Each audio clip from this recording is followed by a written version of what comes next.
হ্যাঁ, একজন ওষুধ নিয়েছি। চন্দ্রবাদ থেকে আসছি, আসতে আসতে পথে যে 8 কবর থেকে আমার ওই গ্যান্ডার মোড় থেকে আমার অফিস লাগবে। দাদা কোথায় গেলি পেঁয়াজ বেচ? তাহলে পেঁয়াজ বেচতে গেলাম। এখানে সব শেষ হয়ে গেল আর কিসে কি পেঁয়াজ পলি আছে, কি কি কোথায় জরুর আছে। আপনি চন্দ্রবাস থেকে পেঁয়াজ বিক্রি করে বাড়ি আসছেন? আপনার বাড়ি কোথায়? আনন্দবাগ। কি নাম? আরশাদ। পেঁয়াজ ব্যবসা করেন? ব্যবসা করি। তারপরে ওই কথা বলি ডলি মোটরসাইকেল, মোটরসাইকেল, কালো মোটরসাইকেল। কয়জন এসেছিল? একজন। আসার পর আপনার কাছে টাকা ছিল? কত টাকা? আমার কাছে আছে 5,000, 6,000 টাকা আছে। এখন আছে।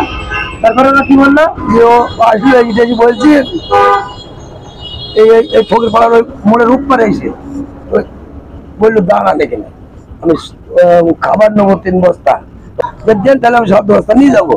আপনার ভ্যানে নিয়ে যাবে? আমার ভ্যানে করে বাড়ি নিয়ে যাবে। আচ্ছা, কাজে চলেন। টাকাটা দেন আমার তুই আসি বাড়ি। আমি 5,000 টাকা গুনে দিলাম ওই ছোট দোকানে। টাকা দিয়েই আমি মোটর থেকে টান করে টান ধরিতে, তখন আমি গালি মুখি চলাই। সত্যি কথা বললাম, এই আমি বললাম কি আমি